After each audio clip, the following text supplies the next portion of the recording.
Welcome back to Lanterne Rouge Cycling Podcast weekly show. We have a lot to get into, brought to you by Join Cycling. We've got UAE Tour Women's Recap, Valencia, who are fan favourites, are winning races, Bessèges, Oman, a lot of crashes, attacks, and Jayco doing well there. And we're also going to do some quick kit reviews. We're going to say which kits we like. We've now seen all of them on TV. Vingegaard's out of the UAE Tour, a bit more on that. And apparently there's a new Lance Armstrong movie in the making, as well as previews of the upcoming races the next week. So a lot to get into. What have you been up to, Benjamin? What have I been up to? It's February, Patrick. Come on, it's racing every single day. The 2 days in February, I think in the first couple of days of the month, there were no races on those days, and I was withdrawal symptoming all about. So now that there's like 3-4 races every single day, and it's going to continue like that, I am very much enjoying the start of the season already, because it's not just, you've got the Tour de France in July, you've got the Vuelta, the Giro later in the year, the bigger races on paper, but this is where we see some riders being in good form, some riders not being in good form yet, and perhaps a few surprising winners and potential future talent. Is that fair to say, with a couple of winners at Bessèges? Yeah. We can start list this year. A lot of new winners. You gotta hype at the Belgian guy, come on. Sport Vlaanderen. Woo! Henry Ulich is not Belgian. I was talking about the other guy. Oh, actually, Tom Kravitz he's pretty good. Yeah, so he is a future talent. So maybe you're right. Yeah, Ulich and Tom Kravitz. Yeah, they're good wins. But before we get into them, we'll start with the UAE Tour Women's, the World Tour race. We had Elisa Longo-Borghini. She won it last year. On her first year on the UAE Team ADQ Women's team, she had to win. It's bigger than the Tour de France probably for them. And she was in better shape than last year. It was a stop-start affair. One of the best, definitely for the women, but one of the best Jebel Hafid editions I've seen with the tactics, with a group of 5 attacking each other, very cat and mouse. And Elisa Longo-Borghini waited, then hit Niewiadoma, let her come back, and then re-attacked her. It was really good watch. Broke the record still with the stop-start by 45 seconds, so the level's going up. And she wins the stage and takes first on GC, of course, ahead of Trinke Colonel in second, De Vries in third.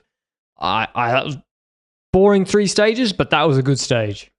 I think so as well, and sure, boring 3 stages. You were probably expecting echelon mayhem on the first stage because you were hyping it up every single day until the race started. But the sprints are pretty straightforward. Lorena Wiebe was winning them. On one of them, Gillespie got pretty close, and I do like the progress of Gillespie over the last couple of years. But the reality is, Lorena Wiebe is the best sprinter in the world, and on paper, no one gets close to her. But I also feel like we gotta highlight the fact that it's not just her that's good, right? Guarici is also really good as a lead out, you know? Guarici did a magic job on the last or second last sprint, I think. Second last. I have to say, pretty unwatchable stuff. I know that there was supposed to be crosswinds on the first stage. It was unusual that there wasn't, but wow, it's really tough watching these flat sprints. Just no one's trying anything, no one's doing anything. That's the difference between you and me, Patrick. You watched the entire stage hoping for echelon. I watched the last 3 kilometers.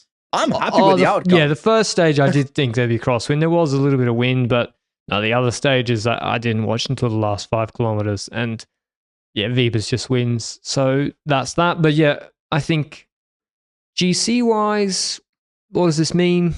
Is Elisa Longo-Borghini more likely to win the Tour de France? Not really. I think it's just a much more important race for her than a lot of the other competitors here. I think that's fair to say. It does shout that she's still competitive for a Giro Don victory, depending on the start list, stuff like that. So I do see it as like a confirmation that she's still kicking. And I would say that Niewiadoma probably exploded because she tried to follow Longo-Borghini as much, versus De Vries and Trinke Colonel, which dropped a bit earlier, but then were able to storm past Niewiadoma in the latter parts of Jebel Hafid. But wouldn't say I learned too much from the race necessarily, also partially because the start lists kind of indicated it would go the way of Longo-Borghini in the first place. That was the Women's World Tour race of the week. We also had Valenciano, which was a men's race, not a World Tour race, but still a pretty solid start list, because Remco Evenepoel is present, with Pellizzari in the team as well. I'm sorry, but the team they had in this race as well looked like a bit of a, I don't know, would it be similar to a team they'd sent to a Giro? It was pretty strong. Yeah, it was pretty good. I think you can see the difference actually in teams here. When I looked at the start list, like you say, there's Bora, NSN, Movistar, like really some of their best riders, 3 of their best 10 riders, their best rider. And then you look at the bottom 5 of GC here, and you compare it to last year. If you compare the top 10 on GC in both years, it's really lacking a lot of depth compared to last year. I don't know why that is the case, but we just see teams making different choices. Paul Seychelles is not racing now. Vingegaard isn't or couldn't race now. Pogacar's not racing now. And yeah, I don't know what's right or wrong. Remco is already on 5 victories by the end of this race. Will it cost him in the rest of spring? I don't know. What did you make of Binny? To me, he didn't look any different than in Intermarché. He just maybe the right race, right time, better lead out. Yeah, but to be honest, if you look at the start list of sprinters in this race, Binyam should be winning stage 1. Arne Marit won last week, so yes, it's good to see the confirmation that he gets second again, but outside of that, you expect Binyam to win that first stage, and he does so. That's not necessarily a surprise to me. No. The surprising factor was more that I saw Vlasov doing lead up for Marit, which is something I hadn't anticipated before watching the last 3 kilometers, because then Vlasov finishes 5th in the sprint stage, which indicates how non-stacked the sprint field is. But I think we got to focus on the GC here, and stage 2 is a very relevant aspect because it became irrelevant due to strong winds. They decided to have a time trial where people are allowed to go for the stage win, but they deemed the GC times too dangerous. What I'm trying to say is, due to strong gusts of wind, it was decided by the organizers and UCI Commissaire, one of the two, that the times of the time trial would not count towards the GC. But they still have the actual race for the time trial victory. We've had this discussion. You've got an evergreen tweet about this. I'll let you fire it off. Yeah, if they're racing for the stage win, then the time should count for GC. Especially in a TT. I can understand, not really, but I can follow the argument that when you remove GC from the equation in a road stage where there's a potentially dangerous moment, it at least makes the group smaller, which reduces the chance of a crash into a narrow section fighting for position. In a TT, that doesn't happen. That's not relevant. And so they're still racing it. I guess they removed it being relevant for GC because riders signed up to the race on the basis they'd be doing the TT on a TT bike, but then the TT specialists weren't happy about it. Romeo, he's a TT specialist. He's like, this makes no sense. The best TT rider in the world, he still won the stage, Remco. And this goes back to TT bikes obviously should be banned. Why do From the sport? Yeah, banned. Yeah, okay. Completely pointless. Well, what is your reasoning, though? What? No, why should they exist? Because people are looking to optimize the speed at which they can ride an individual time trial. But why don't we do that on the bikes we have, road bikes? Because they're not as aerodynamic as time trial bikes. So? I agree with you. I'm just not as fast playing as a car devil's either. advocate here.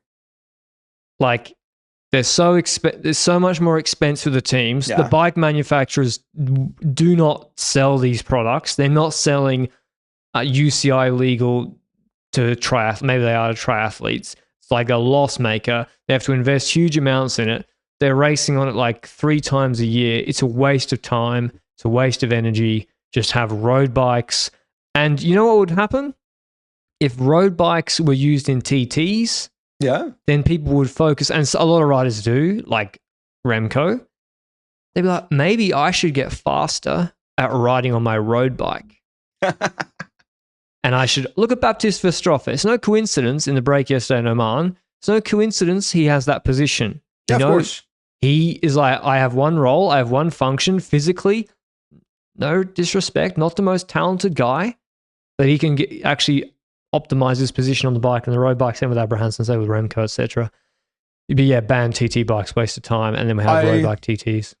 I would completely agree with that take, to be honest. Like, I was trying to play devil's advocate of seeing the reasons for it, but I don't necessarily need the riders to go 2-3 kilometers per hour faster necessarily in a time trial for my pleasure. Is it more entertaining if a TT, if they go average 55 versus 53? I'm not so sure about that. No one gives a shit. That said, it does have consequences because obviously in that time trial, there's riders that are better than others. So, for example, on stage 2, let's say, hypothetically, a Romeo finishes on 52 seconds, and then we look at a Victor Sunens, for example, who ends up in the top 10 of GC, finishes on 3 minutes 22. We don't know whether he actually tried because GC times weren't counted, so he might not have tried in the first place. But that's an example of a rider like Romeo probably had a disadvantage, or some other riders in the top 10 as well, for GC as a consequence of GC times not happening. But I fully agree with your take on the stage as well. If the individual danger of the rider does not change if you ride for the stage win versus if you ride for GC. In road stages, that's different, like you said, because of the size of the group. Anyway, that's the time trial. Remco won that by 8 seconds on Vlasov, which I was really happy to see Vlasov take second place there, pretty prominently above the rest of the competition. So that's a really solid time trial by him. Red Bull looking pretty fast so far. Pellizzari also in 12th spot on 56 seconds. So yeah, they're pretty much flying so far. But stage 3 was more of a tactical stage, I would say. There was a bit of a group up the road, including 4 riders that are Vervenne from Quickstep, Vermeer from UAE, Adne Holter from UNOX, and Andrew August, AJ August from Ineos. And the final was, according to some social media people, marred by the passiveness of AJ August, who sat at the back of the front group, tactically not willing to ride in that breakaway. He had Ben Turner as a sprinter in the group behind, so that was his logic. And in the end, it pays off because the group does not catch them. So the others kept on rolling except August. He outsprints them at the finish line and he wins. And Turner finishes second in the sprint in the bunch behind. So you can criticize Andrew August all you want about not pulling in that front group, but it's how he won the race. So maybe the other 3 riders in the group also should have considered saving a bit more energy, and maybe they would have been able to get closer to August for the stage win. So I only applaud that riding from a youngster already, you know? Daring to play tactical to win a stage? Do you think it's going to cost him in the long run? I don't think so. Who was he even in the break with? Vermeer, Holter, and Vervenne. Yeah, like, okay, so maybe he gets in a break with 3 Belgian rouleurs again in the future, and they just decide not to win the stage again? Because of that Valenciana stage of 4 years ago and 17 days, I will not ride you with you, sir. I think the bigger question is, like, for guys like Florian Vermeersch, how to win races. Yeah. And they got to find different ways to win races because they can't win the sprint, and but he was riding full. But yeah, I didn't really understand the hubbub about the guy sitting on who had the fastest or second fastest sprinter behind Ben Turner. And Turner had a really good week, actually. Now, he was quick in the sprints. So Binny's speed didn't impress me that much because he was, not significantly faster than Ben Turner. Ben Turner let him out, went way too early on the earlier stage. And on the GC stage, yeah, Ben Turner climbed really, really well. But Remco dropped everybody. Almeida, classic Almeida, like performance in this Valencia, I would say, where he's like misses a split on the first stage. And because it's not a Grand Tour, no one cares. They let him back. In a Grand Tour, it cost him. And then when Luke pointed this out, but when Remco was attacking, Almeida was like playing with his bike computer, like nothing was happening. I was like, what are you doing? Like, what are you doing? Do you think it's a mental block or what is it? Like, he can ride faster at that moment.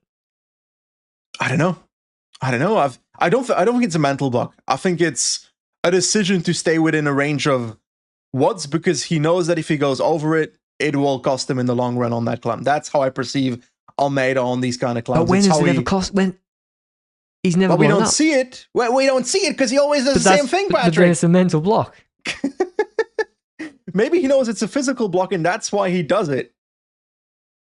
Because he speeds up. Because it's not that he then paced the rest of the stage regularly. McNulty would pull, and then he did. So they came back, and I think Remco could have been caught because there was a headwind, which normally favors Remco, but there was actually Tiberi started to relay a bit. McNulty is a truck. He comes back, and then McNulty pulled, and then Almeida surged on a kicker and dropped McNulty twice, and then McNulty came back again. So I think he's just overly aware of his limits, maybe in some moments to the detriment of himself. He can't surge with Tiberi in that moment. He's playing with his bike computer, so he's not. If you're, he doesn't choose to not follow McNulty's wheel there, right? But he's choosing not to follow Tiberi's wheel, because if you're absolutely on the limit, you don't then say, "Hey, let me see." Like, yeah, but he's also off the wheel of McNulty there. Message. He also gets gapped by his teammate there. It's not like that to me shouts, "Okay, I'm choosing not to follow McNulty's wheel right now because I know if I do, then it's going to cost me." Yeah, and it did. He lost the. I mean, yeah, but I don't really get it. But that said, Pellizzari's lead out, Evenepoel launching. I do want to discuss before we get. Well, we can actually wrap it up and then we can go back. First, I'll let you talk about stage 5, which, Patrick, you've been brewing on this one. You've been sitting on this egg for a while, but your man won stage 5. Raúl Garcia Pierna, one man of incredible talent against a breakaway of 5 men of significantly inferior ability. They never stood a chance. Raúl Garcia Pierna gets it done. Small group sprint. I think August crashed. Ben Turner was behind. Probably could have won the sprint, but Garcia Pierna has been in the breakaway a lot. Biggest win of his career. Hopefully he kicks on with Movistar. He would have won the TT if they did it on TT bikes, but they didn't. So, but yeah, that was good. And also Seb Berwick today in Oman, which we'll get to. But yeah, I think Red Bull, to go back to them, they look really, really good. Remco's doing what is expected. Yes. This is the multiple time Liège-Bastogne-Liège Olympic champion.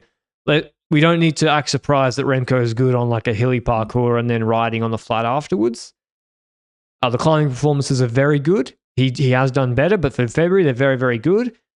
But it's a great start. I'm keen to see what he can do in UAE on the longer climbs. I think that's also my view. It's like, I maybe have a little bit more confidence than I had in the off season, where I was worried, okay, is this change going to negatively affect his preparation a bit because new managers, new DSs, whatever, the whole surroundings in terms of management looked like a bit of a mess throughout the off season. But so far the season start has been solid. This doesn't shout to me, oh, Remco's going to beat Pogacar at the Tour de France. No, it doesn't. It shouts to me, okay, Remco's looking good at the moment. I expect him to be very competitive at the UAE Tour. We'll get to that later, considering someone else has unfortunately dipped out. But yeah, I'm just curious to see what follows for him. And as a team, they look seamless. They look like they've been riding together for a long time. I think that's the biggest positive, how well the team looked working together. And also not just between like the climbing team, but also between Remco and Arne Mari then in that roster. Those guys are probably not going to do the Tour de France together because I don't expect Mari to do the Tour, but it's like it shows good atmosphere within the team as well. So also Tiberi was pretty solid as well. We have to say, like, Tiberi shows that he's top 5 Grand Tour material in this race again. And I expect that to be the case for any Grand Tour that he lines up for. Maybe not the Tour de France, but I'm looking more Giro territory then. And outside of that, I would say that I think Garcia Pierna and Romeo finish in the top 10 of GC if the time trial is written for GC, though. Oh, true, yeah. That's why Romeo was pissed. Still a lot of crashes. Well, he was pissed before. Kjell Otterbrook's out with a wrist or arm issue. So there's been a lot of crashes. Before we get to Bessèges and Oman, a word on our show partner, Join Cycling. I just came back from a little recovery run. If you don't know Join Cycling, you can. Yes, there's a separate app called Ren, but you can also do running through your sort of plans on Join Cycling. So if you're just an occasional runner, you want to do a little bit of running just to keep some bone density or not be on the bike all the time, maybe the weather's too bad to cycle, you can toggle that option on in Join Cycling on your plan. And that's what I always have set on, actually. So the majority of your rides are still, or your activities are still cycling, but your week is, molded around doing those cycling activities with a few runs in between. It actually takes that into account. So I like doing a run for 20 minutes, 25 minutes instead of, maybe a 30-minute ride. Just from the time perspective, we all know it's just a lot more time efficient if you're doing 30 minutes of exercise to that run. Also, I am Have I told you I'm doing the 50K Andorra Ultra Marathon in June? I have not heard that, my friend. Oh, is that new? Is that new news? Yeah, that's new news. Big announcement on the podcast. Wow. Are you vlogging it? I'm probably not during, but yeah. So I'll do that. But I got to the sun's just come out. So hopefully if it's sunny, I can actually do more training. But got to increase the mileage. Current mileage is 30Ks a week running. So, and the race is 50Ks? 50Ks with like. How much is your maximum per run right now? I mean, it depends. Like if you're being generous about what counts as a trail run, 20Ks. I think you can do 50 easy, bro. Yeah, I also get over agree. the mental block. Like I have you seen people like stretching and shit? You've never done that. I mean, if you think I'm gonna, before I just start running in my 30s, if you think I'm gonna do some sort of activation, some sort of stretching, some sort of mobility shit, no way. I'm not doing that. Patrick's gonna start the Tour de France preview with a torn ACL is my prediction. Man up. Like, just jog the first 10 minutes slowly. Seriously though, I mean, foam rolling, all this nonsense. I'm not having that. I'm not having that. No. Well, as a kid, I'm not you having would your rant. Not as a kid, because I wasn't necessarily known for exercising too much as a kid, but these days I do. I notice that if I do it, my exercising goes better. And I ache less afterwards. Ask Yomif Kajelcha. Who the fuck is that?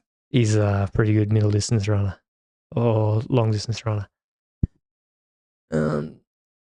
You don't do none of that nonsense. Anyway, I'm not sure if Join approve of that read. I kind of went off on a tangent there. I'm not sure if Join's official position on warm-ups. I think for cycling, if you're doing the basic Join plan, it's you got the warm-up in the actual ride, which is what I'm saying. Just do light intensity at the start. I got things to do. I'm not foam rolling. Okay, go check out Join Cycling through the link down below. We move on to Bessèges. We had Larson and Kubish. I thought Larson was going to win GC. His TT wasn't very good. We had like 5 different winners. The little blue fire truck, Ewan Kostu, now on Groupama FDJ, he wins the final stage of TT and GC. Kubish came second, I think, like 3 stages? 3 times. He finishes 4th. Second in another stage? Yeah. But I want to talk about the successes per stage as well, because when the first stage happened, I wasn't necessarily expecting Tom Krabbe from Flanders-Baloise to win. Yes, he has a history. He's not a guy that comes out of nowhere. Last year, he was close in a couple of races, especially remember him in the Tour of Britain quite a few times. I think he got second in the stage, something like that. But just very good overall results. And now winning stage 1 of Bessèges in that typical Bellegarde uphill finish. To me, that shouts this guy's in a World Tour team next year. Definitely. Like usually, if you're winning races on Flanders-Baloise, the track record historically is that you will become a pretty decent World Tour rider. So, Lampard, you name them. So, but before we continue, Flanders-Baloise is disappearing at the end of the year. And I am actually quite sad of that, because it has a history in the amount of riders we have from that team. I think Tim de Klerk came from there. Yves Lampaert came from there. Lots of those Belgian riders came from the team of Flanders-Baloise. And we've gone through this transition where a lot of World Tour teams now have their own development team. But riders like Tom Krabbe still prove that there's value in a team like Flanders-Baloise, and not just for 20-year-olds. That was also kind of like a secondary haven for the riders that didn't break out that they're 19, 20 years old, but then at 23 might have their flourishing. And I think it's a shame to see this team go away because of funding going to Flemish track riders, I think, instead of necessarily having a team in Flanders-Baloise, which, if I was in Belgian government, Patrick, we'd have 3 Flanders-Baloises. You have 3? Yeah. Men's, women's, and what else can I invent? Alien. Have like a Martians. Have a non-rouleur team. Have a team for climbers. We're like one rider. For climbers. Camille Bonneau. Is he on the new Lotto Intermarché structure? I think he is. I think he was on Intermarché already last year, maybe. Okay. Actually, on that, no free ads, but I did want to mention this because and I'll mention, other teams as well. But there's a new, like Visma are having like a Future Bees Talent Days. I'm mentioning it because it's particularly going to be easy for Belgian athletes. And it's basically a youth climbing test and in person, and it's in the Belgian Ardennes. The details are on the website. You can find it. Let me check the date. You can apply through the link on the website. And do an uphill test. So male riders born between 2008 2011, female riders between 2008 2009, riders living in Europe willing to travel independently to Belgium. I think the Belgian Federation used to do or currently does uphill tests. I think Remco is pretty good at them. Widar used to smash them. And also, if you're a junior, don't confine yourself to one team. Send your CV to all the Devo teams. Red Bull, you could go to the Red Bull Bora Hansgrohe website. I think you can upload your data also, and Decathlon you can as well. So Red Bull, they have testing days as well, where they have juniors or under 17s go check out the details of those and participate. Go to the Decathlon one. Ineos have now got a Devo team. Apply there. They'll be looking for more riders. So if you're a junior or under 17, do these sort of things, put yourself out there, and especially, if these events or days where you can get your face in front of somebody, it's much better than just sending like an email with your power data. So that was a bit off topic. Oman, Yates smashed. You're just gonna skip Mathieu Kokkelman and Henry Ulich and Joppe Hermans? Yeah, they all won. Kokkelman's good, but he already won last year in Luxembourg. He's on Lotto Intermarché. Why did Paul Lepere get a 50 UCI points penalty on stage 4? I didn't watch this. Bessèges, honestly, the start was really bad this year. I didn't. It's pretty good race, though. Yeah, I enjoyed it. It was good, yeah. Oman, Yates smashed the 5-minute climb. Plapp and Schmidt held on. Plapp then pulled for Schmidt, who won the sprint easily. Milano won the stage 1 sprint. Yeti Hills, Baptiste Verstroffer, who's been in the break for a million Ks already this year, won from the breakaway, which is a really hard stage to control. And then just now, Maro Schmidt won the uphill finish. There was a crash with 5 or 7 Ks to go. Yep. I think Yates was caught up in it. And Unox smashed it afterwards. Schmidt survived. Pulled for him. For GC, not sure that was the play. I think for GC, maybe Paul Dublé is going to be, well, not maybe, I think he'll be better than Schmidt on Green Mountain, which is longer and steeper. Is it worth the stage win, though? I think it is. It's worth the stage win, yeah. So Schmidt wins the stage ahead of Scaroni, Martin Chotta, 3rd, Seb Bowick, 4th as well. So, yeah, it's been a lot of crashes. Yates is on 22 seconds, so he's behind Schmidt.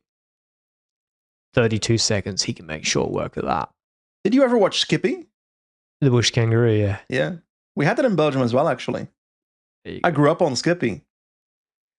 There you go. Anyway. Tomorrow we have a sprint, and then on stage 5 we have Green Mountain, where Yates will be looking for vengeance. Pablito Torres probably launching him. Okay, that's all the racing. A lot of racing. Into the news. And the news is the following. Your sentence cut off so quickly, I was like, whoa. I'm reading news, but we're starting off with a kit review, Patrick, before we get into the actual news of things. So we've had a lot of new kits within the sport of cycling. We have a lot of kits that maybe stay a little bit the same, and I think it's a good idea to go over them and kind of rate them and give our take on what the new cycling kits of 2026 look like. So, Patrick, how about we start off with Alpecin, which actually had a bit of a change because the men's team of Alpecin Premier Tech is now blue again, going back to their 2023 kit, if I recall correctly, instead of the gray, dull, boring stuff of last year. I think it's better, but it's not fantastic. Is that fair to say? How do we critique these teams? We're not doing it in a vacuum. We're doing it in the context in which they live, which is that every team has a blue kit, right? So I'm marking teams down for having blue kits. I think that's a fair argument, but looking at the peloton in 2026, the amount of blue kits has reduced to the point that there's maybe 3 or 4 I can't tell who anyone is, honest to God. Those are your eyes. No. Bahrain is so different to Alpecin. No, well, maybe the Oman Quick Step is the streams. problem. Yeah. Yeah, but it's not just Quick Step. It's Groupon. It's so many blue miss kits. I mean, Alpecin, yeah, it's like tie-dye at the bottom. 4. I like the women's better. The women's I like the stands women's out. better as well. Bahrain, completely new kit. Bluey sleeves like Decathlon. Some sort of, Celeste, which matches the Bianchi. Yeah. I don't know. 4. For me, I've got Alpecin at like 5. I've got Phoenix at like 7.5-ish, because that's really good for me. And Bahrain, I've got at also 5-ish. But I do think Canyon SRAM Zonda Crypto is a kit that every year has good kits, but this might be the one where I'm like, it's not the S tier kit, that I had in previous years. So for me, this is maybe 8 instead of what would have been 9 or 10 last couple of years. Yeah, it's like a 6. I preferred the older one. The Decathlon, they also have a asymmetrical sleeve coloring. They got a black left-hand sleeve. Then it's tie-dye going up from orange at the bottom with then Celeste right shoulder. This is what, because of all the tie-dye and no block patterning, it's just hard to pick these teams out because you see a shoulder, right? It's like, is it Bahrain? Is it Decathlon? I think it's a 5. I just don't feel strongly about it. Do you consider the helmet as part of the cycling kit? Because that makes me recognize Bahrain quite quickly compared to a Decathlon necessarily. That said, when I look at Decathlon, I think about 5.5, 6-ish. I'm not sold on it personally. EF is once again a pink kit. It's a nice design in my opinion. It always stands out because it's one of the only pink kits in the peloton, if not the only one. So to be honest, for me, men's and women's, very similar. I give this 8.59-ish. I like this a lot every year. 10 out of 10, consistent branding. They're the most recognizable team outside of maybe Visma in the yellow. And so do I like it as much as some of the previous raffle ones? Maybe not. Nah, maybe not. FDJ, I actually like their kit. I think it's pretty classy. Oh. Yeah, you don't like it? Oh, I don't mind it. There's a lot of sponsors on the front, just a lot of written text, but I actually don't mind it. So I'm giving it a 6.5. I think it's fine, but it's a bit too simple for me to give it a high score. So for me, it's 6.5, 6-ish. I'm in that area. We've got Groupama FDJ, which is the blue with the red shoulder on the left shoulder. For me, this is 6.5 territory. I'm not too sold. It's maybe even lower. I think 6.5 is fine. I'm not marking them down because they've been blue for a long time. So yeah, I agree with your assessment there. Human Powered Health, they do stand out. And I guess they needed to make the sleeves, Phoenix is full orange. Theirs is more tie-dye gradient. It's, I give it about a 6. Fine kit. No, 7 for me. Okay. Ineos, though. Ooh. Here's a big change. Grey shorts. The most controversial, maybe. They're like Decathlon got rid of the brown shorts. Ineos coming with grey shorts, although there's been a change to that. It's a split, though. There's a hard line in the middle, so white beneath that, then grey shorts, then orange on top. This is the controversial one, Patrick. What are you saying? I don't like it that much. I mean, the old Ineos kit was pretty class, like the 2021, 22 one, I think. The Richie Port Ineos kit, and then the classic Blue Sky Terminator one was also scary. So, for me, the Ineos kit with the grey shorts is a 2. With the black shorts, I can accept a 4, 4.5. The extra reason I don't like is that every single logo is in a white box to make them recognizable. That is amateur design territory for me. That is horrible looking. I do not accept that. I had design school in university, and that was not part. Hating that was part of my lesson. I can tell you that. In their defense, it stands out reasonably well because they have there's no Arkea anymore, and Bahrain changed their kit. And Cofidis look pretty different. So that's a big positive. Is that the orange at the top is pretty recognizable. Jayco Alula is the best kit, I think. Really? Yeah, I think it's the best kit. it's 10 out of 10. It's recognizable. It's different. Even though, you know, they've managed to find a different color scheme. Amateurs in Australia even buy it, or like the fan version. I think it's the best kit. I'm not on that boat. For me, it's not the best kit. For me, it's on the brink. For me, this is an 8. I think last year was more flashy purple. I like that a little bit more in the way that it stood out. For me, this is 8, I would say. I do like that the shorts are not gray anymore, because clearly you can hear that my favoritism is not for gray shorts. I think shorts should be mostly black. White should be disallowed, only allowed for national championships and world championships. Yes, I'm gatekeeping, but EF is better for me than the Liv and Jayco kits. Then we've got Little Trek, which I think became worse. The top level was red. Now it's more blue with triangles in it. I think this is a 6.5. I'm not the biggest fan. Maybe that's even overdoing it for my personal taste. Yeah, I preferred it maybe last year as well. It's kind of a Joseph's multicolored coat. The service, what's it on the bottom? They have a new sponsor that's added into the bottom of the kit, Service Now. So there's now more text, more color, and they're different fonts too. And I know teams are trying to get money.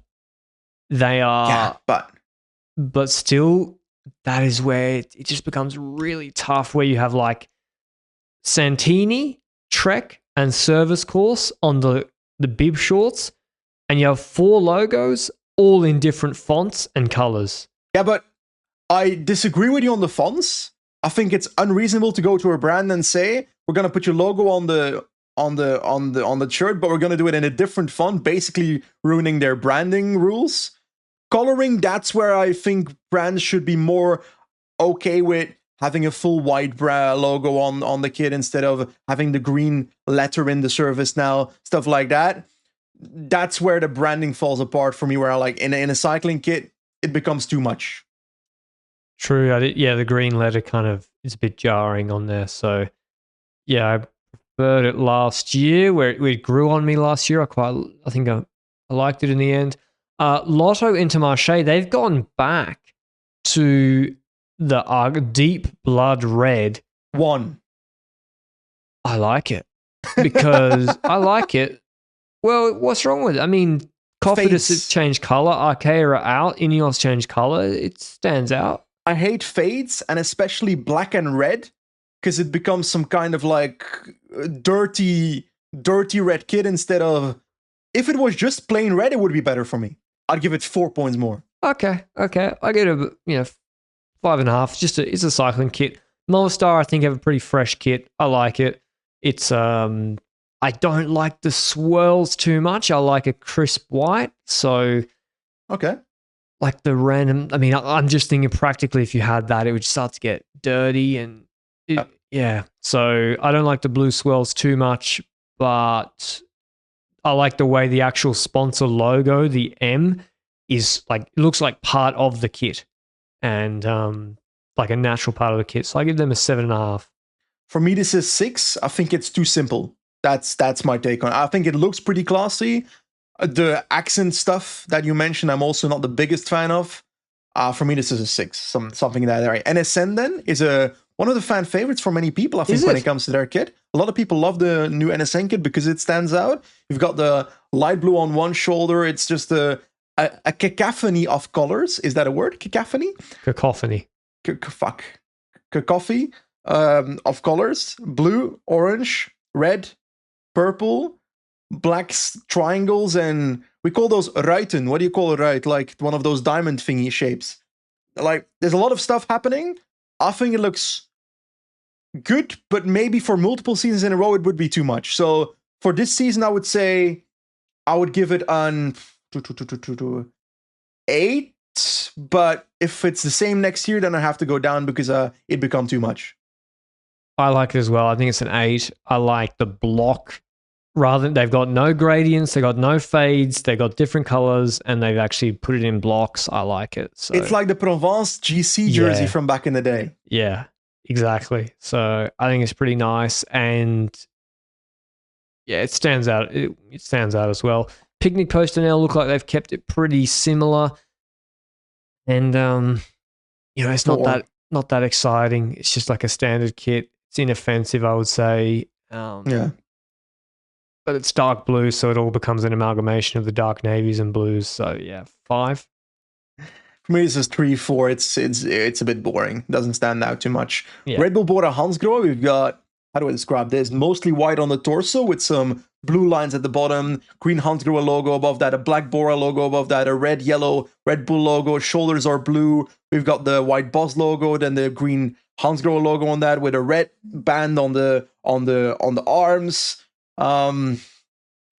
How would I rate this kit? I don't think it's the best kit in the world. I don't think it's the worst kit in the world. I think it's just an average kit, and I'd expect it to be more stylish if it comes from Red Bull Border Hansgrohe with the budget they have. Does that make sense?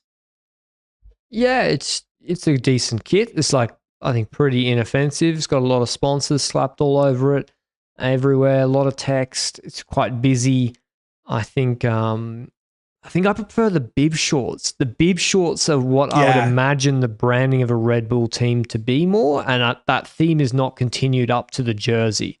And so I feel like they could have gone back to the Ineos style with Red Bull, like a big bull on the front of the jersey in a dark navy. I know that's not like, I know you don't have this history, but I come from the world of Pro Cycling Manager video games, and the community of that game makes custom cycling jerseys every year for invented brands. And 10 years ago, there were already Red Bull kits rolling around on this website called pcmmod.com, where you can see like handmade jerseys, hand designed from people within the community of that game. The Red Bull jerseys on that website look better than the one that Red Bull Border Hansgrohe made, and this is made by a community member of a video game. And I judge that within that context of knowing how much better it can be as well, But I want to bring it to the next one, Patrick. SD Works Pro Time, best kit in the peloton, 9.5 out of 10. Wait, really? Yes. What do you like about it? It is simple, classy. It's fresh. The design colors work perfect with each other. It is not too much. It's a perfect amount of busyness on there. The logos stand out enough. The way the shorts transition into the kit, there's no fades in there. It's nicely cut off. I think this is a perfect kit for SD Works. I like it a lot, even better in the race. Yeah, it does stand out. It's a nice kit, you're right. I did like their old purple one, though. I give it about a 7. I think I preferred their old like the previous one. Soudal Quickstep, it's a blue kit, but with like electric neon, like lemon sort of patches on it. Yeah. I do not like it. And yeah, I think if you're going to make a change, don't then actually stand out from the morass of blue and dark navy. And I don't think it does enough to do that, whilst I think it makes the kit look worse. I'd rather just have their classic blue and white Soudal Quickstep kit. Yeah, for me, this is a 1. I think the women's kit is slightly better because it has more of a white box in the middle, which makes it stand out a little bit more. This kit, on helicopter view, it's as if they're riding in a fully navy black kit. The green doesn't show up because it's too tiny, the accent colors on the shirt. And cameras don't pick up that sort of pattern very well. It is just ugly. I'm sorry, but that is the reality here. So that's sad. UAE Team Emirates then, mostly white, some black on the shoulders. One shoulder is a bit more black than the other. Then at the bottom there's a triangle and a trapezium? No. Parallelogram, we call that in Dutch. What do you call that in English? The red shape. Parallelogram, I think that's universal word for it, yeah. It's better than last year. I didn't like the oil stain last year. I think it's better kit. I think it's nice white kit. It does the job. It's never going to be like a crazy kit for UAE, but I think it's pretty nice and they stand out. So 6.5. Well, that's too high. For me that's too high. For me it's more a 4 or 5 because I don't necessarily like how the shoulders. Yeah, the right shoulder. I prefer it when they were like all white, but I think they struggled with that because of the new UCI rules about matching kits with leaders' jerseys. Yep, with the white jersey then at the Tour de France. But is that also not going to be the problem with Movistar? Maybe that's why they put in the big blue stuff everywhere. Yeah, but it's not enough for me. I still think they should change shirt for the Tour de France. They should not be allowed to ride with that. Anyway, UAE Team ADQ is then the women's team, which is basically similar to last year. The only difference is that the colors are now faded into the white. So you've got the purple and Instagram logo like colors on the other side, fading into the white towards the top. That was more cut off last year. I think last year's kit was better as a consequence. I hate fades. Fades should be banned. Okay. I think it's a fine kit. Give it a 5 or 6. Oh, do you hear the police, Patrick? Do you hear the police coming? I look at the next kit and I see that the red in the UNOX kit for the last 2 years has been exactly the same triangle pattern in red that we have around us in the podcast on YouTube. Really? Yes. Well, there you go. I don't know how that's happened. Did we exist before UNOX? Of course we did. Are you sure? I was born in 1997. No, but no, they had a. Oh, there was a UNOX Devo team in 2017 or something. Yeah, but the kit only changed 2 years ago to the red-yellow one instead of the yellow-red one. Fair enough. I like it in its simplicity. I like the 2 color combination. I like the fact that they've kept to it. So I give it a 6.5.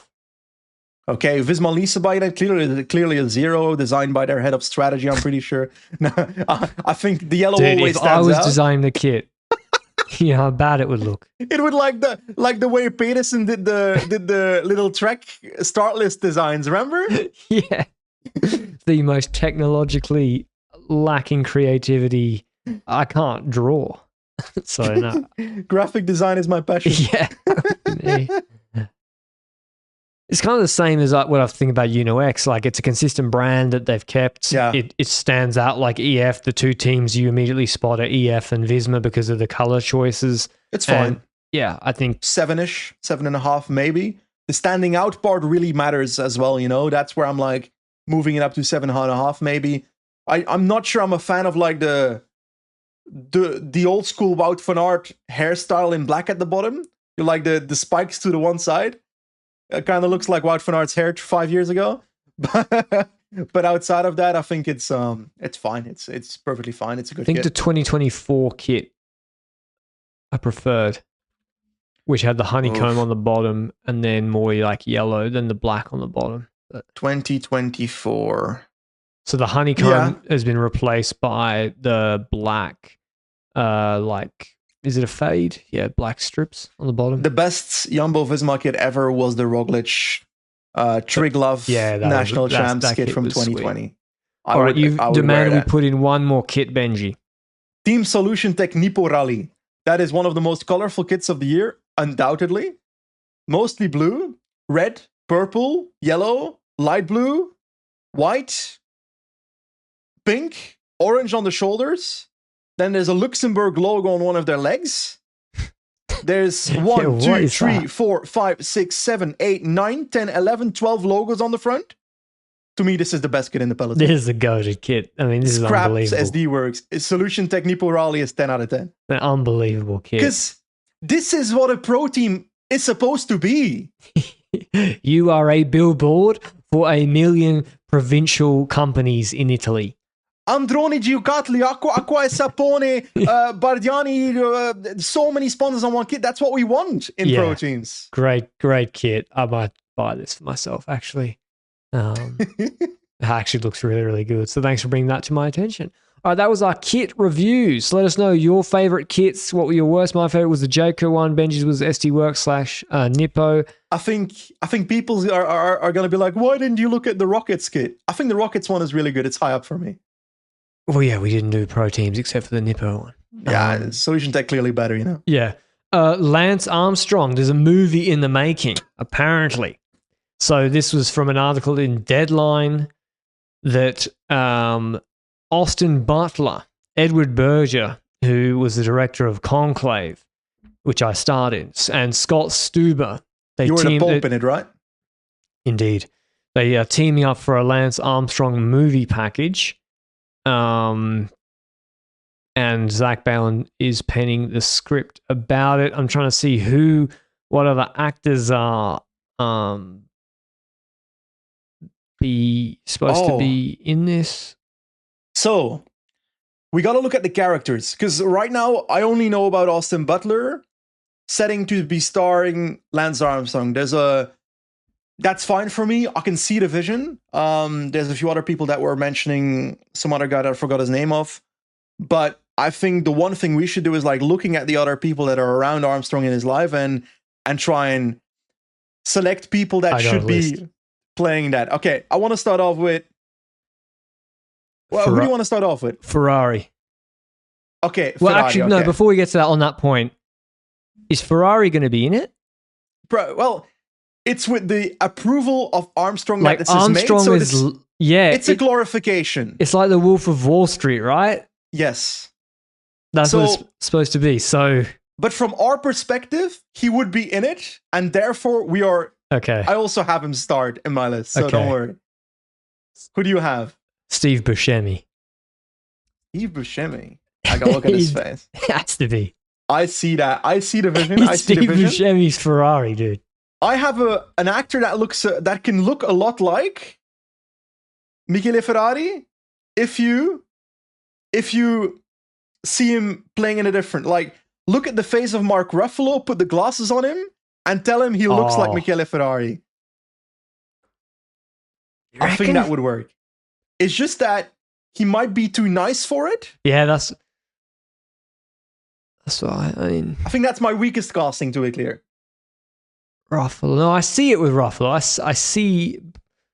I think Steve Buscemi's the... Stanley Tucci. Bro, who are you putting Stanley Tucci in? You see, Lance, you have to... Stanley Tucci is Ferrari. Now, let's talk Johan Brunel. Who do you have as Johan Brunel actor? Kevin Spacey. Kevin Spacey. I've got a bit of a deep cut here. There's a Belgian actor who's made it into international movies. His name is Matthias Schoenaerts. I'll type it in chat right now. Yeah, how do you spell that? He can put his hair, cut his beard, and look a bit similar to what Brunel looked like. And he's a really good actor, has a Belgian accent. Oh, I see this. I think that's a go-to casting. And he's the correct age for, the contemporary. What Brunel would have been, early 40s, mid 40s? In the 2000s? Something like that. So for me, this is perfect casting. Brunel he'd probably cast fast. He'd be like, oh, it should be Fassbender. George Hincapie. Ooh. Glenn Powell? Nah, he's too fair. It needs to be... What, sorry? To what? Oh, I see a Glenn Powell if he dyed his hair a bit darker, because Hincapie's he's a bit darker than Glenn Powell with like hair color. Yeah. I had Clooney. If I could have Clooney in 90. Yeah, but true, yeah. You want to say peak George Clooney? Yeah. You're allowed to do that. Is that what you're going for? Yeah, and I think like everyone liked Hincapie, right? Yeah, to me, Hincapie needs some kind of like sex appeal vibe to it in the movie. I think OG Clooney, if that could be possible. Okay. Who else do we have? Floyd Landis. Floyd Landis. Oh, that's easy. Macaulay Culkin.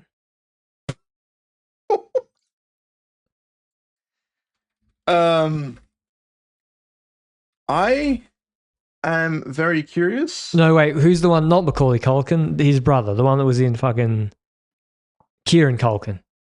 Kieran Culkin is Floyd Landis. I don't think we can improve this casting. I think there was a movie called The Program in 2015 where Jesse Plemons played Floyd Landis, and I think that was the perfect casting. Jesse Plemons. He's the blonde dude from the last season of Breaking Bad. Oh, yeah, that's the one. You're right. And now, I think you can guess the actor that I'm going to put forward for the next person. David Walsh, Irish journalist. My father. No. I would shove Colin Farrell in that role. I think he probably doesn't look like him, but he would kill that role. And Colin Farrell is David Walsh. In our version of the story, He's not dorky enough. What do you mean dorky? Like nerdy enough? He's a He can be. He's a beat journo, like on the. You need to find like Irish Mark Ruffalo. Irish Mark Ruffalo. I'm typing this in Google right now. I guess because they got to be the right age, right? Cillian Murphy. No, I'm not having that. Why not Cillian Murphy? He doesn't look like him too much. Isn't he going to be Voldemort in the new Harry Potter series? No. Jeez. I don't know who to put in that. What does David Walsh look like? I don't know. I just looked at any Irish person that I know. David Walsh at the Times. Great. Okay. Colin Farrell does not look like David It's Walsh. not Colin Farrell. I mean, I just don't agree on the Colin Farrell. There's just no way. You're looking for a grey, sort of silver fox type operator in decent shape. Who's? I think maybe Fassbender actually. And Fassbender's Irish. No way. He's Irish. Michael Fassbender. Yeah. Really? He's Irish. I'm not bullshitting. That's crazy. I reckon Fassbender would dye his hair grey. And then, okay, who's going to be Lance? There's one pick. It's so obvious. Brendan Gleeson. No, Gleeson's too big. Yeah, that's true. But he's got what does Brendan Gleeson's son look like? I don't know. He's the one. Nah, his son was in The Revenant. He was the red-headed lieutenant.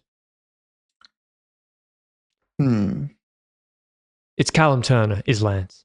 He's the dead ringer for Lance. That is what the people online were saying. Online is like, and then I looked it up. I was like, oh my God. For me, the cheekbones are a bit too.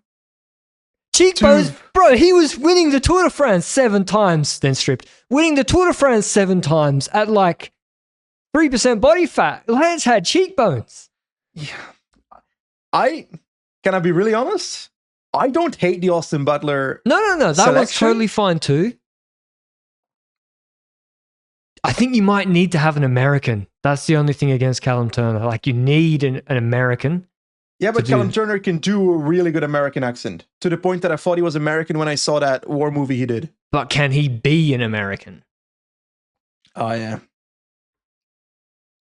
Like, the thing is Austin Butler going to do anything else than doing biopics and that one Faith Rafa in Dune? Because he was Elvis, right? Honestly, I've never seen him in anything except Once Upon a Time in Hollywood. You haven't watched Dune?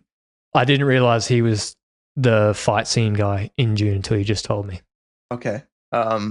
He fucking killed that role, by the way. Okay, but those roles are so easy. That's not real acting. Anyone can do that. What do you mean that's not real acting? It's not real acting. They put so much makeup on you and then they like do a completely weird voice and be a weird like you fought well, Timothy Chalamet. Oh, by the way, why are we, not to be conspiracy theorists here, who is trying to make Timothy Chalamet happen?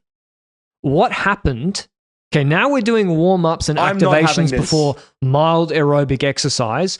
Why is a 55-kilo nerd supposed to be the next Tom Cruise? Look at the 90s, Tom Cruise, Brad Pitt. I'm going full boomer, but yeah, you are going full boomer. Like why?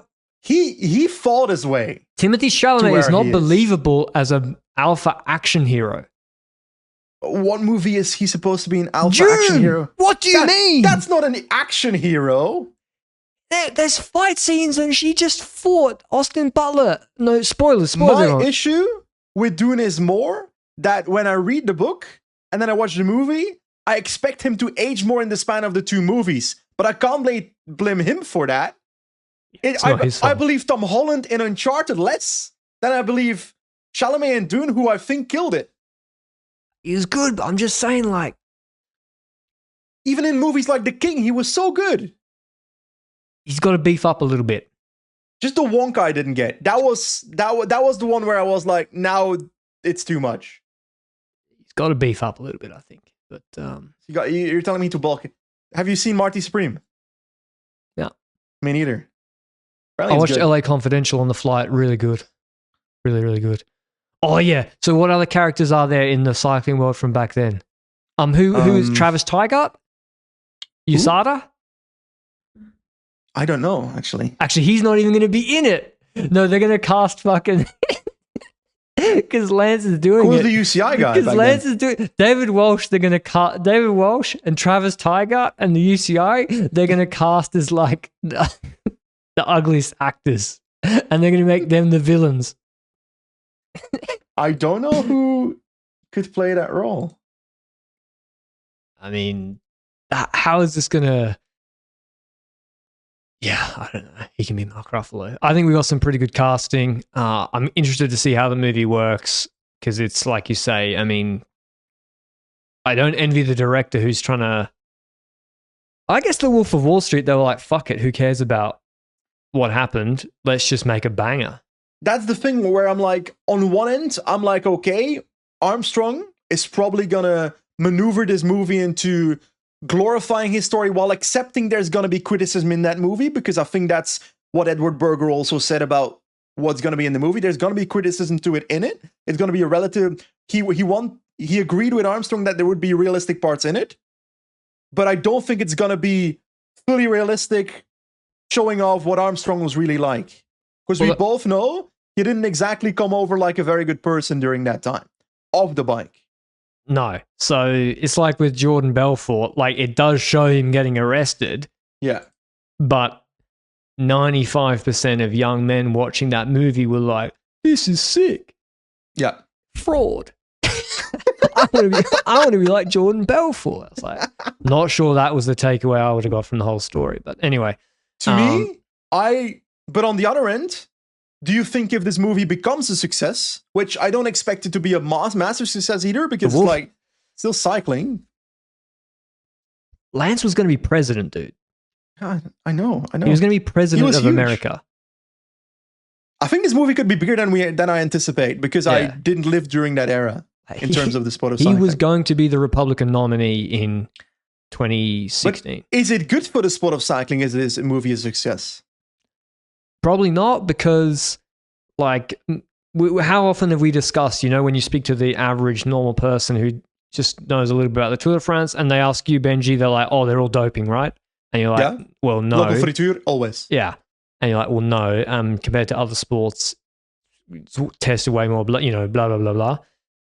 And you all watch the Olympics and love it. I'm not sure it's going to help that narrative. Yes, the other thing I would say is that my fear is a little bit that this could end up becoming a way back into the sport in some sense. Don't you see a possibility where if this becomes really big, that he might have leverage to get back into the sport a little bit? Or is the UCI too... The power structures don't give a fuck about this Hollywood success or not. Okay. I mean... And what is that, being the chief DS at Modern Adventure Pro Cycling? Because he can't work with Hincapie on that team. He can have nothing to do with that team because of the lifetime ban, right? Yeah, correct. So maybe he doesn't want to do that. Anyway. Maybe he wants to become UCI president. It's still like, it's big news. When a director of that scale, when a production studio of that scale wants to do a cycling movie, it is big news. I've never heard of Berger before today. He did All Quiet on the Western Front. Yeah, that was a good movie. He did Conclave, which I didn't watch Conclave. I know you have your super Christian background back in the day, but I don't have that. Everyone knows being the altar boy was the play. It made mass go way quicker. It's just this. Yeah, it does. You know how my method for making mass go quicker in my Christian school was skipping mass. I'll catch a beating. I don't think so, buddy. Nah. Okay. Unfortunate news. 2 crashes. Jonas Vingegaard crashed in training maybe the week before last. He was in Malaga and crashed on a downhill. Apparently went over a guardrail, but otherwise got up and seemed to be okay. But then the subsequent illness and the combination of the crash meant he's out of the UAE Tour, which is a massive shame because Remco's in good shape. They put in Jabal Mora 6Ks, sorry, 12%. Del Toro's there. It would have been a fantastic battle. he's out. And there was like talk about, or Visma put out a statement urging fans not to follow the riders on the road as much, to give space. Like, it's always an intricate situation with the sport of cycling, because the sport of cycling is made to be so accessible because riders are training on public roads in the first place. But the way I perceive the situation is also, obviously I wasn't there. There was a Strava post by, I won't name him, a person that followed Jonas in that descent. At the end of that descent, Jonas had crashed, told the guy to go away because he was following him the entire time. I've got two angles. The first angle is, if you're a cycling fan, you see a rider, I've got two policies that I personally use. First policy is, if you want to sit in their wheel or want to chat to them, you first ask permission if it's okay, because I even do that with people that are literally, if I do an interval and there's a person riding there and I need to relax in their wheel for a second, I ask, is it fine if I sit in your wheel for a sec? It's not even a pro cyclist. I think that's basic respect between humans. So that's that element. On the other element, there was then a witch hunt on that person that was following Vingegaard, that he directly caused the crash of Jonas. I don't believe that either. No, that didn't seem to be the case. Not at all. So, he didn't chop Vingegaard. He wasn't directly on his wheel when it happened. Yeah. But that person didn't cover themselves particularly in glory with like what they with said the way they afterwards. wrote it. Yeah. So the reality is, what's happening is, like in Spain, you have a lot of people waiting for the riders, and they're riding like in front of the riders to film them and stuff, doing crazy stuff. On the other hand, I think just basic respect is what's needed. Yeah, but if you train in these places, there will be a lot of cyclists who know who you are. Yeah, but how many cyclists do you think filmed Adam Yates on Springbrook before Christmas? On 0. What? Exactly. Like, I don't know, the guy. If you have a lot of money, as I say, no free ads. Gold Coast, Australia. No. I think this is beside the point. No, I think there's a basic. For example, we've got quite a few listeners on this podcast. Every now and then we get recognized in public.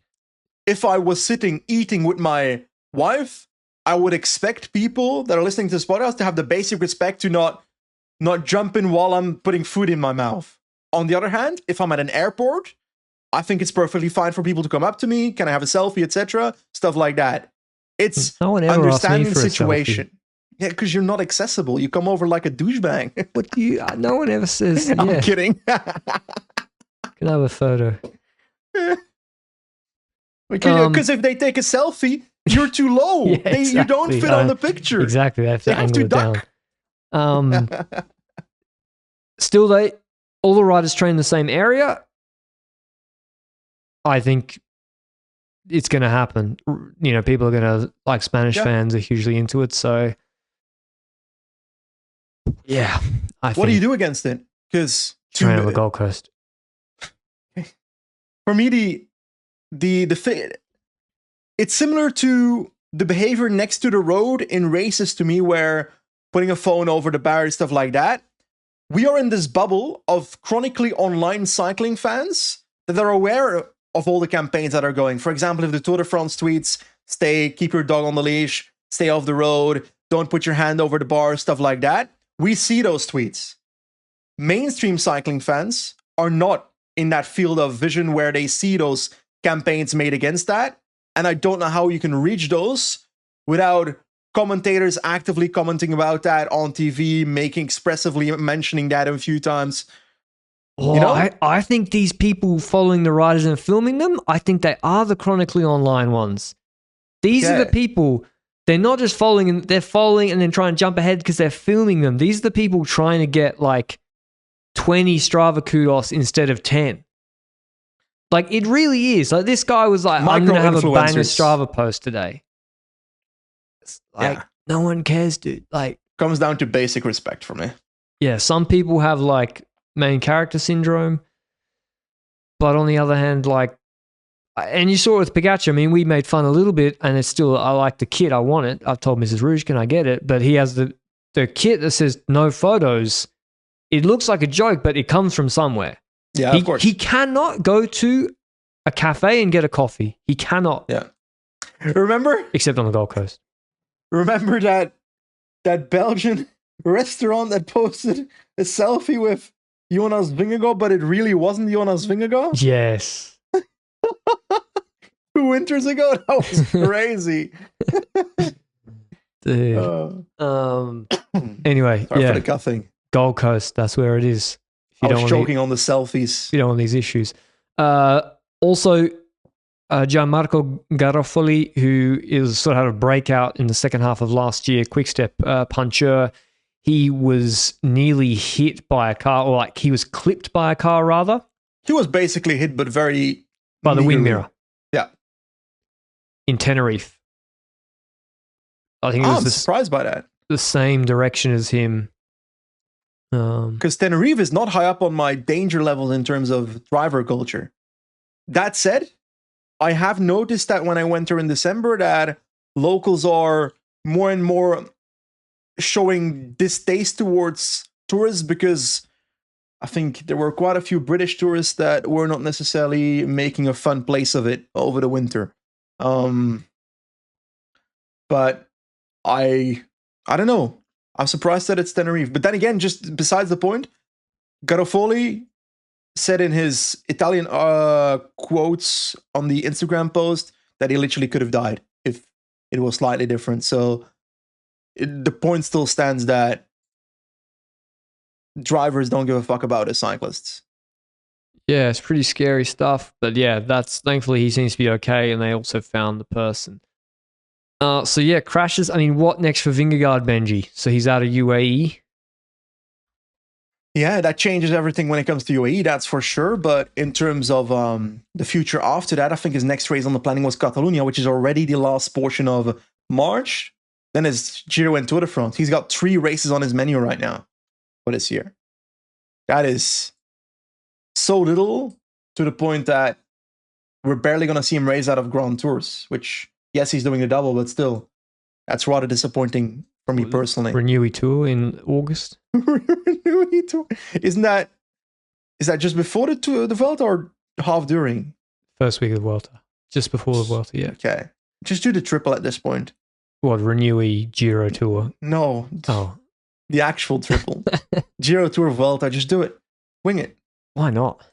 If you do the Giro and Tour, you might as well do the Vuelta afterwards. Yeah, it's good weather. What else are you going to do? Exactly.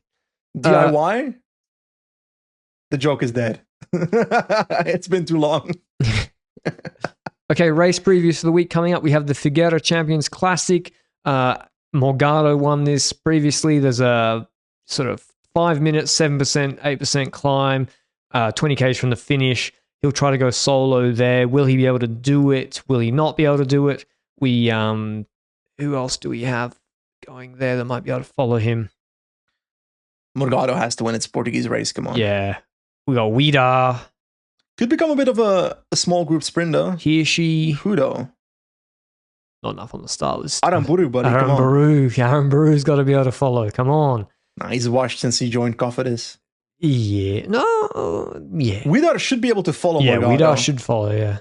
Carapaz as well, depending on form. Almeria, we have a sprint afterwards. It's a .pro race. And we do have pretty decent start lists for this one. We've got Janier, Fretin, Delis, Aular, Ackermann, Leitao, Bini, Moschetti, Bauhaus. Decent enough. Groenewegen. I'll go with Bini. Okay, I'm going with Janier. Nah, I shouldn't do that. Just not fast enough. Nah, just not fast enough. And Delis coming back from injury. Yeah. Not sure he's going to be at top level. Feeling Bini as well. Groenewegen lead out's pretty solid though. Bini's lead out is pretty solid too. I'll go with Groenewegen. We'll just do a bit of a 1v1 in that sense, I would say. But then it's Tour de la Provence, which I actually includes a proper climb on this one on stage 2, but the first stage is basically a heli parkour with a flat finish. Could be versatile sprint, could be a puncher territory. Then stage 2 has Station de Lure, which is 14k at 6.4%. That's an actual proper climbing finish. Stage 3 is a sprint stage. So if we then look at the start list, which I do not have open yet, do you have it open, sir? We got Wout Poels here, probably as the leader for the Rockets. Riccatello, first appearance for Decathlon. They'll be looking at, he can do a good performance on that climb. Yeah. Guillaume Martin. Carlos Rodriguez, allegedly Ooh. for Ineos, is maybe the biggest name on the start list. Godon Laurence, I like that combination. Yeah, especially for the final stage, or the first stage, actually. Vasek. Yeah, decent start list. I think so too. The winner for me is... Sorry, but Rodriguez should be able to beat the competition that is there if he's in form, you know? I don't know about that. He's not a real winner, though. Yeah, I don't know about that. But yeah, if he and Riccatello should be riding away from everybody on that climb. But it's not that steep. We then have Valencia Women. 4 stages. Pretty hilly race. Last year, Demi went solo on the first stage on Barks, like a 10-minute, 12-minute climb. Just dropped everybody. And we have a couple of sprints and then more of a medium mountain stage on stage 3. I think normally a pretty good start list, actually. We don't know who exactly is starting, but we have Squibon apparently, Osterlatzer for Kutscher, Lippert, and Ferguson. They'll be looking for a couple of stage wins, yeah. Lippert just won yesterday, I think. Yeah.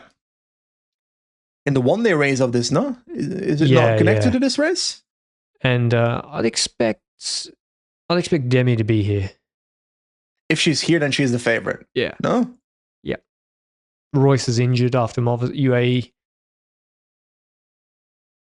What injury? Because I haven't seen the outcome yet. I don't know exactly, but she had to stop the race, so I presume she's not going to be able to start this. Maybe she can. Hopefully she can, but yeah. Okay. That's all the news. That was a big pod. Kit reviews, movie casting, race recaps. We should do that more. We should invent movies in the next couple of episodes. Yeah, what would be the next, what movie would you make about cycling from the last 5 years? From the last 5 years, I think Andrea Piccolo's life. Andrea Piccolo, yeah. He's been arrested, right? Yeah, Andrea Piccolo got arrested for having counterfeit banknotes under the steering column of his San Marino plated Porsche whilst he was parked, maybe illegally, in Piazza in Naples, was it? You can't make that actually up. Crazy. So yeah, it's Andrea Piccolo, from puncher to porn star, would be the documentary title. Does it need to be documentary, or can it just be a biopic? I like biopics more because you can dramatize a little bit, you know. Who would be Andrea Piccolo? The Gazprom Timothy Chalamet would be stuff Andrea in it Piccolo as well. Andrea Piccolo could be a nerdy, skinny cyclist. I'm not Timothy Chalamet. Who's trying to make Timothy Chalamet a thing? And then Patrick like, here's Timothy Chalamet, here's Timothy Chalamet. Yeah, I mean, Timothy Chalamet could be Andrea Piccolo, for sure. But, you know, when they do the Batman remake in 2040 and they're like, we're going to cast Bane as Timothy Chalamet, you lose me. Who said that Timothy Chalamet should be Bane? They're going to cast Batman as Timothy Chalamet and he's going to be like, yeah, well, I'm going to wow the people of Gotham with some cool college football facts. And, you know. Literally no one is looking at Timothy Chalamet to play Batman. They're going to do it. They will do it. There's other great actors coming up. You know that, right? Who? You literally mentioned Callum Turner earlier. There's also the guy that played Charles in The Crown. Charles Crown actor. That played in the new Knives Out movie. Josh O'Connor. Good actor. These are all not necessarily people that could be doing the Batman, but... What movies did I see over there? I don't know. My attention span's kind of cooked in that my brain is catered towards the pacing of movies like LA Confidential. I was able to focus a lot better. Okay.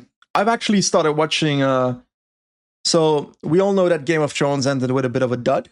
as to say the least. Then you have House of the Dragon, which was a spin-off prequel series that there's 17 years between every season, so I'm unhyped by the time the new season starts. But there's this new spin-off series, Knights of the Seven Kingdoms, and I've been really enjoying it.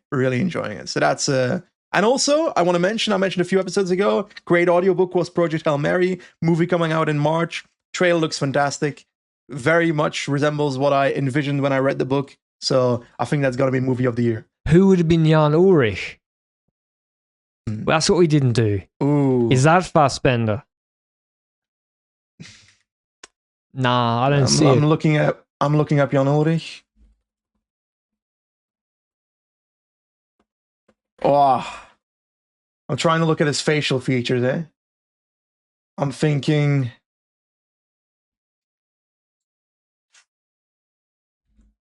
Who's this actor?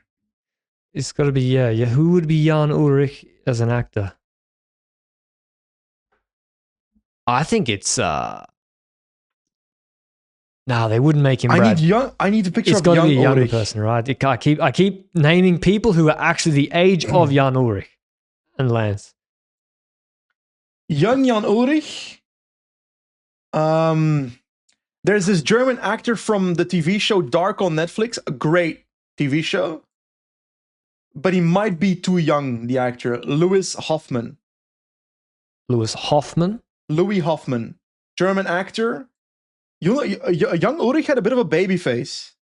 Yeah, his cheekbones are a little bit too cut. Yeah, that's fair. I'm really looking at that TV show for potential. Yeah. Andreas Pitschmann from Dark. His facial features don't work, though. I realize that I actually don't know who any actors are. Have you never watched Dark? No. It's one of the best TV shows ever made, I'm telling you.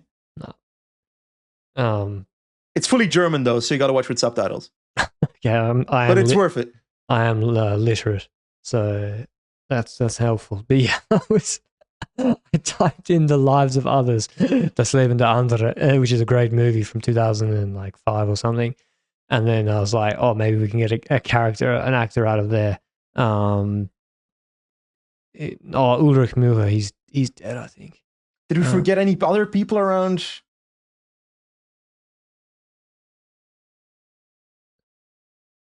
Yeah, we're lost. I gotta come back to you on Ulrich. I don't know. Well, Daniel Freeb, can you please say who should be? Is Daniel Freeb gonna play on Ulrich? Is that what we're saying?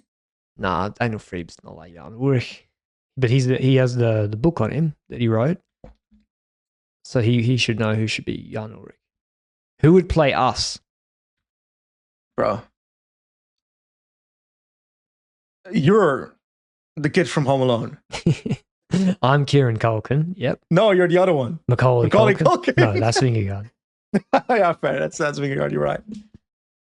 Who can play Benji Nelson? That's a good question. Type that into your little AI chatbot. All right, we'll leave you there. In Google. Who could play? I'm not gonna find an AI chatbot that quickly. I hate AI, except for coding. I'm back in on AI. Really? Yeah, I'm back in. Needs to be a Belgian actor for me, you know? Why did it have to be a Belgian actor? You speak English with like no accent whatsoever. You dream in English. What is the best looking Belgian actor? That's a fit. Arnaud Delis. All right. Thanks for listening as always. And we'll see you with a weekly show next Monday. Ciao, ciao, ciao.